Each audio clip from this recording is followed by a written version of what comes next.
सोचोगे कि फारूक अहमद ने बेनजीर की गवर्नमेंट को डिसमिस क्यों किया, even though Farooq was from the People's Party. तो बेटा फारूक अहमद ने बहुत सारी चीजों को एक्सक्यूज बनाया, रीजन बनाया। जैसे फर्स्ट ऑफ ऑल उन्होंने इन्फ्लेशन को रीजन बनाया, number two law and order collapse होने को रीजन बनाया। Because of the assassination of Mir Murtaza Bhutto, Farooq Ahmad Khan लगारी सेठ कि भाई एक लॉ एंड ऑर्डर जो है वो पाकिस्तान में ऑलमोस्ट कोलैप हो चुका है। इसके अलावा Farooq Ahmed was also not happy with the UBL matter बेटा। उसके अंदर जो कुछ हुआ उससे एक ये इम्प्रेशन गया कि जैसे पाकिस्तान के अंदर अब जो बैंक वगैरह का जो सिस्टम है वो बिल्कुल कोलैप्स कर जाएगा, और अगर इसी तरह से चलता रहा तो how the banks can progress in Pakistan. समझ गए मेरी बात को बेटा? ठीक है। तो अब इस वजह से बेनजीर की गवर्नमेंट को कर दिया रिमूव बेटा। अब दोबारा इलेक्शंस होते हैं और इस बार इलेक्शन में आ जाते हैं नवाज शरीफ। ठीक है भाई, यहां पर आ चुके हैं नवाज शरीफ, पीएमएलएन आ चुकी है बेटा। अब हम देखते हैं कि नवाज शरीफ के टाइम पे होता क्या है। द लास्ट टाइमलाइन जो कि हम पढ़ते हैं हमारे सिलेबस की 1996 से लेके 1999 तक, इसमें बेटा प्राइम मिनिस्टर की पोस्ट पे we have Nawaz Sharif, president post we have Mohammad Rafiq Tarar, and army chief Jahangir Karamat. ठीक है। अब जरा देखते हैं how successful was Nawaz Sharif as a prime minister of Pakistan during 1996 till 1999। इस टर्म में नवाज शरीफ साहब कितना सक्सेसफुल रहे इन गवर्निंग पाकिस्तान बेटा। यू नो दैट के whenever we have this kind of a question तो हमें सक्सेस और फेलियर दोनों को मेंशन करना होता है। ठीक है जी। अब जरा आप यहां पर देखिएगा कि हमारे पास कुछ चीजें हैं यहां पर लिखी हुई, राइट। अब इसमें कुछ सक्सेस भी हैं और कुछ फेलियर भी हैं बेटा। ठीक है, डन हो गया। अब आगे बढ़ते हैं बेटा। अब देखो सक्सेस में क्या है, मतलब steps taken by Nawaz Sharif, 13th amendment, 14th amendment. Negative चीजों में क्या है हमारे पास, मतलब गवर्नमेंट के ऊपर क्या नेगेटिव चीजें आई, tussle with the supreme court, और ये हमारे पास पर्सनालिटी है chief justice Sajjad Ali Shah, nuclear test by Pakistan, and Kargil conflict बेटा। ठीक है जी, एंड कारगिल कॉन्फ्लिक्ट बेटा। अब हम इन सारी चीजों को पढ़ते हैं। First of all we are having 13th amendment. Sir ये 13th अमेंडमेंट क्या है बेटा? देखो 13th अमेंडमेंट ने रिपेल कर दिया था 8th amendment article 58 two B को। क्या होता है इसका मतलब बेटा? देखो बेटा, हमारे कॉन्स्टिट्यूशन में, हमारे जो कॉन्स्टिट्यूशन है, जो रूल्स एंड रेगुलेशन है पाकिस्तान के, उसके अंदर हम कभी भी कोई चेंज करते हैं, ठीक है, कोई भी आर्टिकल को चेंज करते हैं, दैट इज कॉल्ड अमेंडमेंट। क्या कहलाती है बेटा वो चीज? अमेंडमेंट कहलाती है। हमने इसको चेंज किया बेटा। ठीक है। अच्छा, जो भी चीज हमारी कॉन्स्टिट्यूशन में होती है हम उसको डायरेक्टली खत्म नहीं कर सकते, कि जैसे फॉर एग्जाम्पल कि इस कॉन्स्टिट्यूशन में हमारे पास था भाई 8th अमेंडमेंट, ठीक है, आर्टिकल 58 टू बी, राइट। क्या था? Article 58 two B, right. ये आ गया 8th amendment article 58 two B. अब अगर हमें इसको हटाना है, if we want to remove it from the constitution, तो हमें इसका कोई ना कोई काउंटर आर्टिकल लेके आना पड़ेगा, अमेंडमेंट करनी पड़ेगी। तो इसको हटाने के लिए हमारे पास क्या चीज आती है? 13th अमेंडमेंट हमारे पास आता है बेटा। 13 अमेंडमेंट में प्रेसिडेंट की जो इनॉर्मस पावर होती है, जिसके जरिए से वो किसी भी प्राइम मिनिस्टर को रिमूव कर सकते हैं, वो पावर्स ले ली जाती हैं। इट्स मीन दैट कि now presidents are no longer powerful to remove the prime minister, बल्कि अब प्रेसिडेंट को भी प्राइम मिनिस्टर के अप्रूवल की जरूरत होगी। ठीक है। मतलब वो जो प्रेसिडेंट की इनॉर्मस पावर थी अब वो खत्म हो चुकी है because of 13th amendment of Nawaz Sharif बेटा। Come to the 14th amendment. What 14th amendment से? Nawaz Sharif wanted to curtail instability in the country. तो इन्होंने क्या किया? He passed the anti defection bill under 14th amendment. क्या मतलब हुआ इसका बेटा? इसका मतलब यह है कि कोई भी बंदा किसी भी पॉलिटिकल पार्टी में है, वो अपनी पार्टी को चेंज नहीं कर सकता बेटा। ठीक है। जो बंदा जिस पॉलिटिकल पार्टी में है वो उसी पॉलिटिकल पार्टी में ही रहेगा। Nobody can switch his political party बेटा। देखो ये एक तरीके से अच्छी चीज है। क्यों बेटा? क्योंकि when a person is in a political party, जब तक वो उस पार्टी में होता है तो वो कहता है कि भाई पाकिस्तान की सबसे अच्छी पार्टी तो यही है जिसमें मैं हूं। Once he left that party और रिमूव फ्रॉम दैट पार्टी, तो फिर वो प्रोपेगेंडा स्टार्ट करता है और उस पार्टी को बुरा कहता है भाई ये तो पार्टी चोरों की थी, ये तो करप्शन करते थे, ये तो वो करते थे। तो जब लोग उनसे पूछते हैं कि भाई आप भी तो उसी पार्टी में थे, तो बोलता है जब मुझे पता लगा तो मैंने पार्टी छोड़ दिया, फिर दूसरी पार्टी ज्वाइन करता है, फिर उसकी तारीफें करता है। So this is how the people lost trust in the political parties. लोग फिर पॉलिटिकल पार्टीज पे यकीन नहीं करते, उनको सपोर्ट नहीं करते।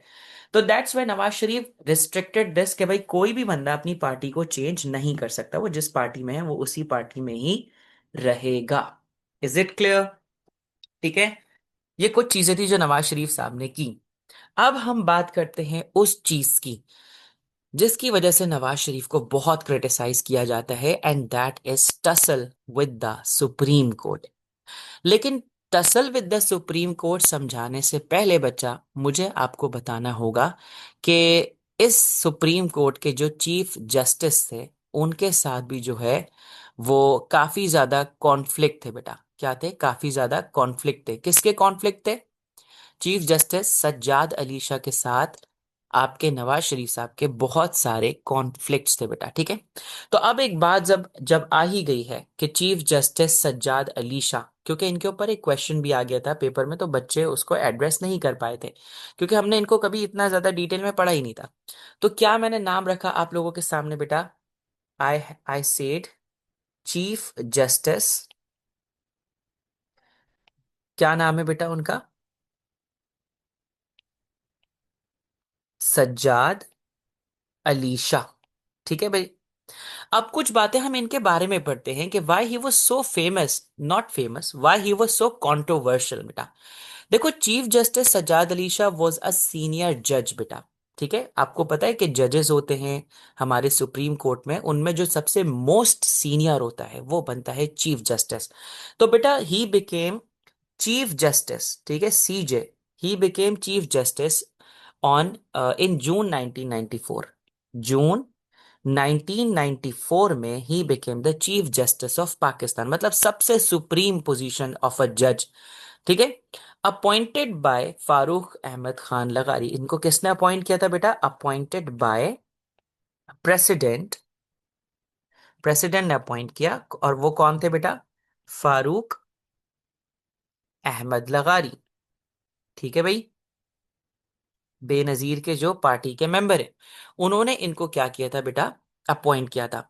अच्छा, chief justice Sajjad Ali Shah known as independent and bold जज बेटा। इंडिपेंडेंट एंड बोल्ड जज इनको कहा जाता है, लेकिन क्यों बेटा? अगर हम इनकी इंपॉर्टेंस की बात करें, if we write the importance of chief justice Sajjad Ali Shah, so simply बेटा we can say that he was playing a major role in protecting the rule of law, independent judiciary. ठीक है। तो हम ये कह सकते हैं he wanted to make he wanted to make judiciary, क्या बनाना चाहते थे बेटा? इंडिपेंडेंट। सर इंडिपेंडेंट का मतलब क्या होता है? क्या जुडिशरी इंडिपेंडेंट नहीं होती है? मैं इसको समझाता हूं मेरा बच्चा। इंडिपेंडेंट का मतलब ये होता है कि जुडिशरी जब अपना जस्टिस देगी, कोई फैसला सुनाएगी, तो वो इन्फ्लुएंस नहीं होगी किसी भी पावरफुल बंदे से या पॉलिटिकल पार्टी से, किसी से भी इन्फ्लुएंस ना हो। उसका काम है इंसाफ देना, नो मैटर सामने कोई भी हो। और यही बात चीफ जस्टिस सज्जाद अली शाह की अच्छी थी। इनका यह मानना था कि nobody is above the law, चाहे वो प्राइम मिनिस्टर ऑफ पाकिस्तान ही क्यों ना हो, लेकिन उसको भी अकाउंटेबल होना पड़ेगा, जवाब देना पड़ेगा। वो भी कानून से ऊपर नहीं है। बस यही बात नवाज शरीफ साहब को नहीं पसंद थी। ठीक है। अब होता क्या है बेटा? चीफ जस्टिस सज्जाद अली शाह के साथ क्या होता है? नवाज शरीफ साहब जो है वो काफी गुस्से में होते हैं इनसे, क्योंकि चीफ जस्टिस सज्जाद अली शाह चाहते हैं कि वो गवर्नमेंट की जो इंटरफेरेंस है in the matters of court, या कोर्ट को इन्फ्लुएंस करना, वो अब खत्म कर दें। ठीक है। अब एक बहुत शॉकिंग इंसिडेंट होता है बेटा, और वो शॉकिंग इंसिडेंट होता है आपके नवंबर 1997 के अंदर। और वो शॉकिंग इंसिडेंट क्या होता है बेटा कि जब एक केस चल रहा होता है, उसकी हेयरिंग चल रही होती है, and chief justice Sajjad Ali Shah was hearing the case against Nawaz Sharif. तो बेटा पीएमएलएन के जो सपोर्टर होते हैं, पीएमएलएन के जो सपोर्टर्स होते हैं, वो अटैक कर देते हैं बेटा सुप्रीम कोर्ट में। Supporters attacked supreme court, right बेटा। और चीफ जस्टिस सज्जाद अली शाह को भाई अपनी जान बचा के वहां से जाना पड़ता है। अब ये एक बहुत ही शॉकिंग इंसिडेंट है बेटा। देखो, अदालत की जो एक रिस्पेक्ट होती है, यू नो दैट के अदालत की क्या रिस्पेक्ट है बेटा। अदालत की ये रिस्पेक्ट होती है कि अगर अदालत किसी बंदे को कॉल करे, क्या करे, अदालत किसी बंदे को कॉल करे, उसको बुलाए बेटा, तो उसको आना होता है। अगर वो नहीं आता तो ये अदालत की डिसरिस्पेक्ट समझी जाती है। और भी बहुत सारी चीजें जिसमें अगर कोई बंदा बहुत ज्यादा अदालत का डेकोरम मेंटेन नहीं कर रहा, बार बार शाउट कर रहा है, या फिर बहुत ज्यादा थ्रेट कर रहा है किसी को ओपनली, तो ये अदालत की डिसरिस्पेक्ट समझी जाती है और उसके ऊपर बकायदा अटेम्प्ट ऑफ कोर्ट होती है और अदालत उसको पनिश करती है ऐसे बंदे को, ठीक है। लेकिन एक बंदा डायरेक्ट ही अटैक कर देता है सुप्रीम कोर्ट में और उसको चीजों को डैमेज करता है, इंफ्रास्ट्रक्चर डैमेज करता है, तो यू कैन इमेजिन कि वो उसके साथ क्या होना चाहिए था। लेकिन यहाँ पर कुछ भी ऐसा सुप्रीम कोर्ट के ऊपर अटैक करने वालों के साथ नहीं देखने में आता, ठीक है भाई। So this was suppose to be the black day for the judiciary, जिसके ऊपर नवाज शरीफ साहब के सपोर्टर्स जो है वो इन पे अटैक करते हैं। Now we are moving toward the second last topic, that is nuclear test. अब आपको पता है कि बेटा Pakistan started working on the nuclear programme during the time of Zulfikar Ali Bhutto. Bhutto के टाइम से ये काम स्टार्ट हो चुका था। And remember that Bhutto said कि we will make the nuclear weapon, doesn't even matter if we have to eat the grass but we will make the nuclear weapon. कि हम घास खा के गुजारा कर लेंगे, खाने पीने पे कॉम्प्रोमाइज कर लेंगे, लेकिन हम न्यूक्लियर वेपन जरूर बनाएंगे। ये कहना था आपके जुल्फिकार अली भुट्टो का। So the nuclear nuclear warheads पे काम आपका शुरू हो गया था, न्यूक्लियर कैपेबिलिटी पे काम शुरू हो गया था भुट्टो के टाइम पे। फिर जिया के टाइम पे फ्लरिश हुआ। फिर नवाज शरीफ के टाइम पर 28 मई 1998 पाकिस्तान ने अपने आप को ऑफिशियली एक न्यूक्लियर केपेबल कंट्री डिक्लेयर कर दिया था, क्योंकि हमने अपनी न्यूक्लियर कैपेबिलिटी को टेस्ट किया था बलूचिस्तान की रास्को हिल्स के अंदर, ठीक है। वहां पर हमने इसको टेस्ट किया था, कुछ कहते हैं छागी हिल्स में किया था, कुछ कहते हैं रास्को में किया था, ठीक है। तो खैर पाकिस्तान ने अपने आप को एक न्यूक्लियर कैपेबल कंट्री डिक्लेयर कर दिया। एंड यू नो दैट मेरा बच्चा, जैसे ही पाकिस्तान ने अपने आप को न्यूक्लियर केपेबल कंट्री डिक्लेयर किया, वैसे ही बेटा यूरोपियन कंट्रीज ने कहा कि अरे ये क्या, पाकिस्तान तो न्यूक्लियर केपेबल बन गया, पाकिस्तान तो बहुत डेंजर कंट्री है, पाकिस्तान के पास न्यूक्लियर वेपन नहीं होने चाहिए। तो फौरन इन्होंने पाकिस्तान पे लगाना शुरू कर दिए सैंक्शंस। क्या लगाना शुरू कर दिए बेटा? सैंक्शंस। पाकिस्तान की एड्स को स्टॉप कर दिया, जो है वो इन्वेस्टमेंट पाकिस्तान में रोक दी, पैसा पाकिस्तान में जाने से रोक दिया। क्योंकि उनको सिर्फ और सिर्फ एक ही कंट्री बहुत खतरनाक लगती है बेटा, और वो पाकिस्तान लगती है। बाकी तो सारे बहुत अच्छे हैं। अमेरिका तो बहुत पीस वाले काम करता है ना, हमेशा लोगों की खैर के लिए काम करता रहता है। तो उनको सारी बुराइयां हम में नजर आती हैं और सारी अच्छाइयां अपने आप में नजर आती हैं, ठीक है बेटा। तो उन्होंने फौरन पाकिस्तान के ऊपर भाई कह दिया कि नहीं भाई, पाकिस्तान तो बहुत खतरनाक कंट्री है और पाकिस्तान को हम पैसे वैसे नहीं देंगे। तो इससे पाकिस्तान में भी फाइनेंशियल क्राइसिस काफी ज्यादा बढ़ गए। Not only financial crisis but diplomatic ties भी हमारे काफी अफेक्ट हुए, जापान के साथ और यूरोपियन कंट्रीज के साथ बेटा। somehow this also contributed in Nawaz Sharif's external challenges, ठीक है, not internal, external challenges, international challenges। Then बेटा it comes the Kargil conflict. अब Kargil conflict is the last topic. We have to understand that कि ये कारगिल कॉन्फ्लिक्ट है क्या बेटा, और ये कारगिल की लड़ाई कहाँ हुई थी, कब हुई थी बेटा, ठीक है। तो अब इसके बारे में मैं कुछ चीजें आपको अगर लिख के बता दूं that would be much better. अब हम कारगिल कॉन्फ्लिक्ट के बारे में देखते हैं बेटा। तो ये होता है आपका 1999 के अंदर, ठीक है। अब होता क्या है बेटा कि इंडियन ऑक्यूपाइड कश्मीर, अगर हम बात करें यहां पर हम लिखेंगे इंडियन ऑक्यूपाइड कश्मीर के अंदर जगह है बेटा जिसका नाम है आपका कारगिल, ठीक है। वहां पर जो दो जगहें हैं वहां पर ये वॉर चल रही थी बेटा, ठीक है। सो आई एम राइटिंग बेटा,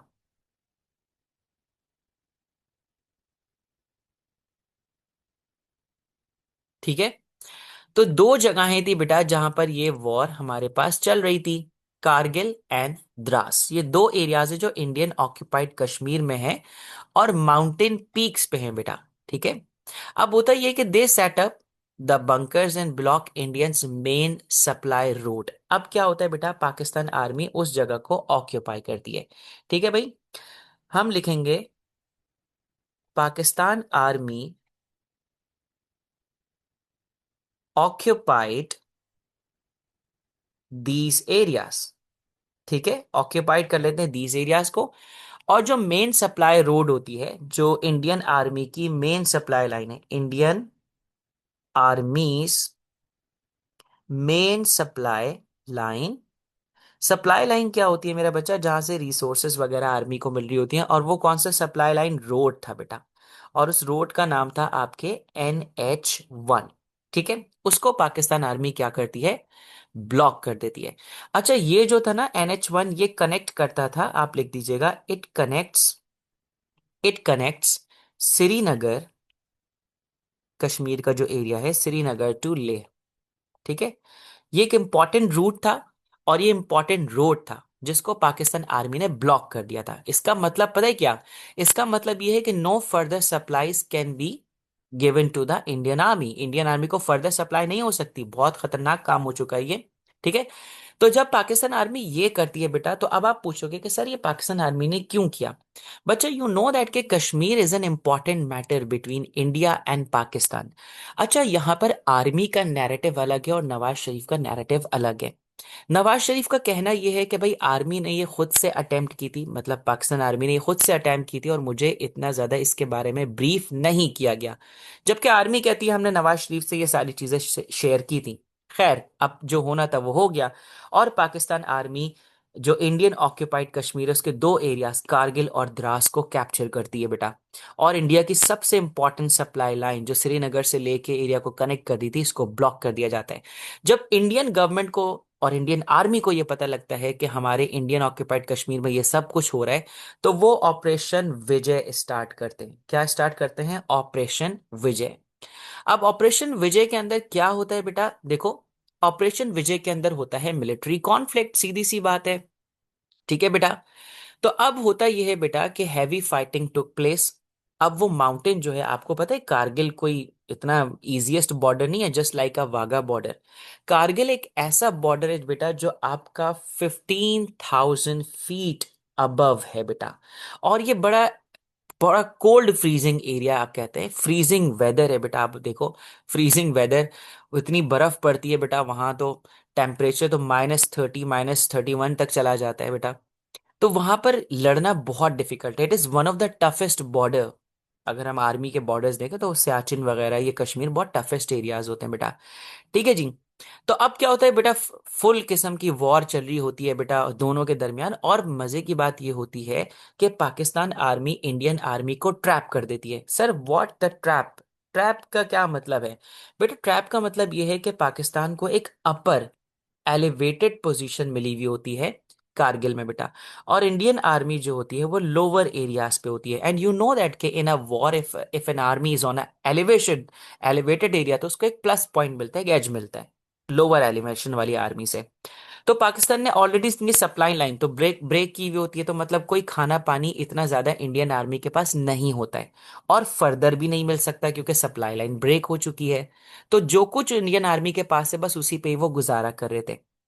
क्योंकि पाकिस्तान एलिवेटेड एरिया पे था, विद एयर गन्स बेटा, हैवी एंटी एयरक्राफ्ट गन। तो इंडियन आर्मी एक तरह से लोअर एलिवेटेड एरियाज पे ट्रैप हो चुकी थी। अब इंडियन आर्मी अगर बाहर निकलती है उस जगह से, बाहर आके कोई अटेम्प्ट करती है बेटा, काउंटर रिप्लाई करती है, तो फिर कैजुअलिटीज ज्यादा होंगी इंडियन आर्मी की। और अगर इंडियन आर्मी छुप के भी रहती है उस जगह पे, तो वो भूख प्यास की वजह से कुछ टाइम बाद वैसे ही सरेंडर कर देंगे। मतलब it was a win win situation for Pakistan. Pakistan के लिए बहुत विन विन सिचुएशन थी। लेकिन अब इंडिया एक काम करता है। इंडिया इस सिचुएशन में जब ये देखता है कि हमारी आर्मी ट्रैप हो चुकी है और पाकिस्तान आर्मी को बड़ा जबरदस्त एक बेनिफिट मिला हुआ है। तो यू नो दैट कि पाकिस्तान आर्मी को कौन लीड कर रहा था उस वक्त, general Pervez Musharraf was leading the army. Musharraf belongs to SSG group, if I am not wrong. तो वो SSG ग्रुप से भी बिलोंग करते हैं, जो स्पेशल यूनिट होता है।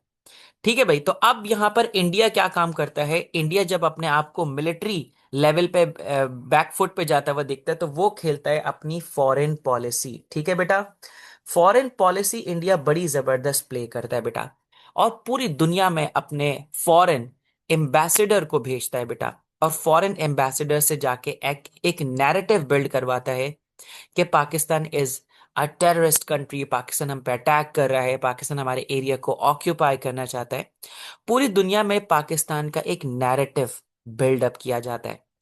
अब आप बोलोगे सर कि जब पाकिस्तान के खिलाफ इस तरह की अटेम्प्ट्स हो रही थी तो सर पाकिस्तान की तरफ से भी जाना चाहिए था, क्या ख्याल है कि पाकिस्तान की तरफ से भी फॉरेन डेलीगेशन जानी चाहिए थी?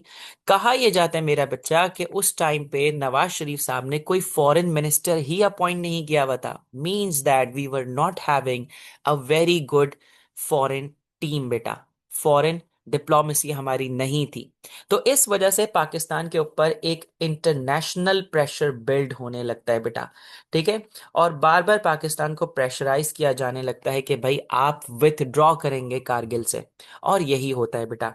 फौरन ही यूएस प्रेसिडेंट बिल क्लिंटन, ठीक है, बिल क्लिंटन की तरफ से कॉल आ जाती है भाई शरीफ साहब को कि भाई आ जाओ, यूएस में आ जाओ, बात करनी है आपसे, और आप क्या करो, विथड्रॉ करो भाई, इस वॉर को खत्म करो, लड़ाई फड्डे खत्म करो।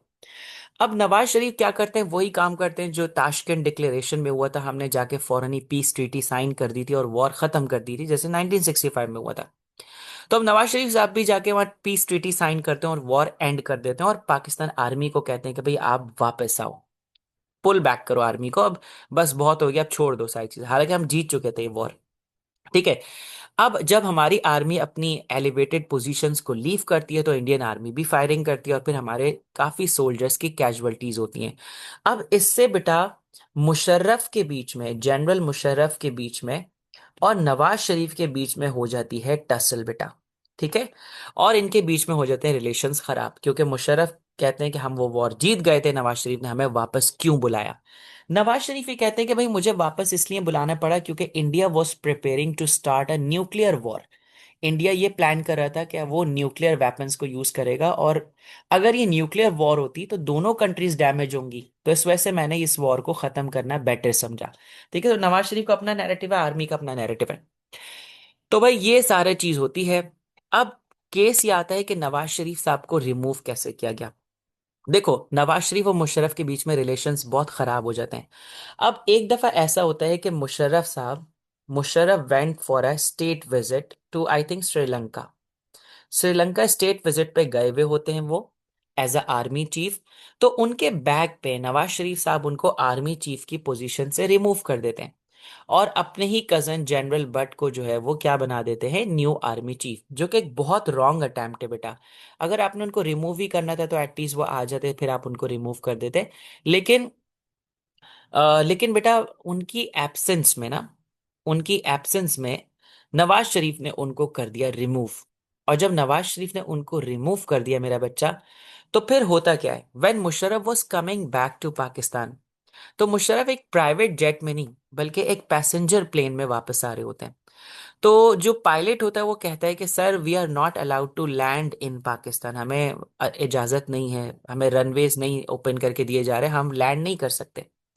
तो मतलब पता ये लगता है कि नवाज शरीफ साहब ने मुशर्रफ की एंट्रेंस ही मना कर दी थी पाकिस्तान में, कि मुशर्रफ का प्लेन जो है वो पाकिस्तान में लैंड नहीं कर सकता। समझ रहे हो मेरी बात को, मुशर्रफ का प्लेन लैंड नहीं कर सकता, बहुत खतरनाक बात है भाई ये।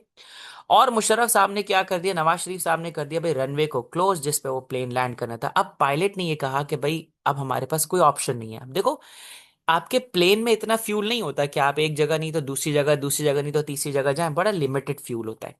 तो पायलट सेठ के सर हमें या तो इंडिया में लैंड करना पड़ेगा जहाज, या फिर हमारा प्लेन क्रैश हो सकता है। अब मुशर्रफ ने फौरन ही अपने ट्रस्टेड जनरल्स को फोन किया, कांटेक्ट किया, और उनसे कहा कि भाई ये मैटर देखो क्या है। अब नवाज शरीफ ने जो है वो आईजी को भी अपॉइंट करा हुआ था, उस जगह पे लगाया हुआ था जो एयरपोर्ट था, जहाँ रनवे था, जहाँ पे प्लेन लैंड करना था। अब जब आर्मी को पता लगता है तो आर्मी एक्शन लेती है, फौरन जाती है, रनवे क्लियर कराती है बेटा, एयर कंट्रोल रूम में एयरफोर्स देखती है सारा मामला, और बड़ा सेफली मुशर्रफ के जहाज को लैंड करवाया जाता है। Once the plane of Musharraf landed on the runway, फिर मुशर्रफ साहब उतर के कहते हैं कि चलो अब चलते हैं नवाज शरीफ के साथ सारा हिसाब किताब देखने के लिए। तो फिर ये कहा जाता है कि Nawaz Sharif and Shahbaz Sharif both were arrested, और उसी वक्त पाकिस्तान के ऊपर क्या इंप्लीमेंट हो जाता है बेटा, एक और बार Pakistan came under the martial law.